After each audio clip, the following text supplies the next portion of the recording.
Good morning, everyone. It is 9:30 in the morning on the Gold Coast in Queensland, Australia, and this is the morning of my last hyperbaric oxygen therapy treatment. So next Tuesday I have my next MRI. It's been a good 5 months since my last one.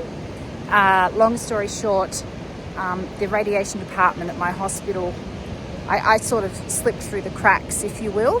I meant to get them every 3 months, but I don't mind that it's been 5 months, because my glass half full interpretation is, well, clearly they're not too worried about me.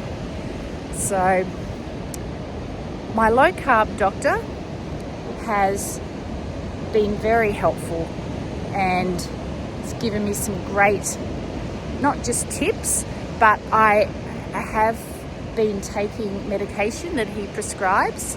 So metformin, which is a diabetic medication, I've just stepped up doubled the dose on that now that we know that I can handle it. It basically suppresses glucose in your system, and you have it after food. That's what I know. So I was taking 500 milligrams. I think I'm taking 1,000 milligrams now. And also, so that's metformin, and I'm also taking melatonin in the evenings, and I've doubled the 2 pills instead of the 1 I was previously taking. So I don't feel any side effects from those. I'm not a fan of medication, but I'm happy to stick with these for now. And I've also been doing some longer fasts, but I've realised that I can't sustain a really long fast without consuming fat, at least. But when I do consume fat, and by fat I mean, like, for me it's heavy blue cheese, butter, very basic stuff, it actually seems to help my GKI. So that's my glucose ketone index, and that's what I get by pricking my finger and testing my blood. So I'm happy about that as well, because who doesn't like to eat, right?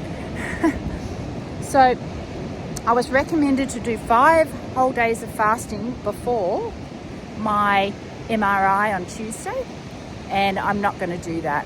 I'm going to do a few days of fat fasting Monday and Tuesday, because the MRI is on Tuesday evening. So that's my plan for the future. What else? I still get a little, I'm going to call them side effects of my tumour, or probably my tumour, and possibly the surgery that they did.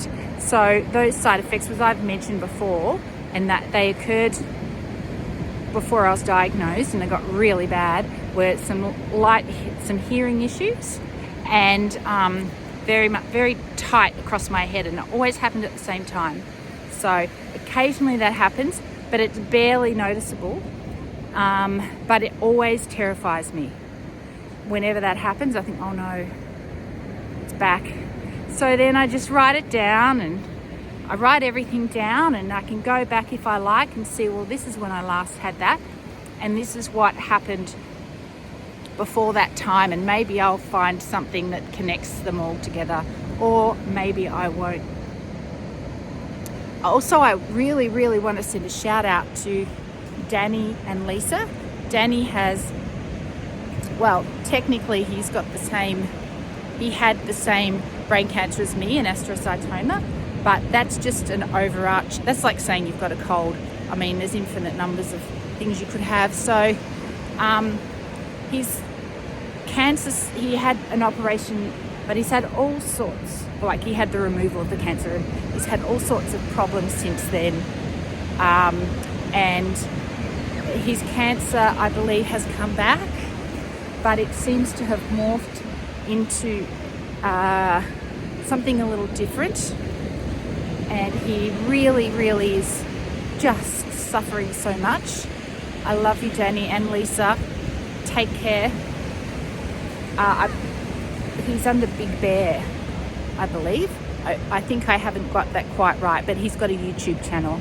So if you do want to see the realities of what can happen when you have brain cancer, please do go there, check it out, check him out.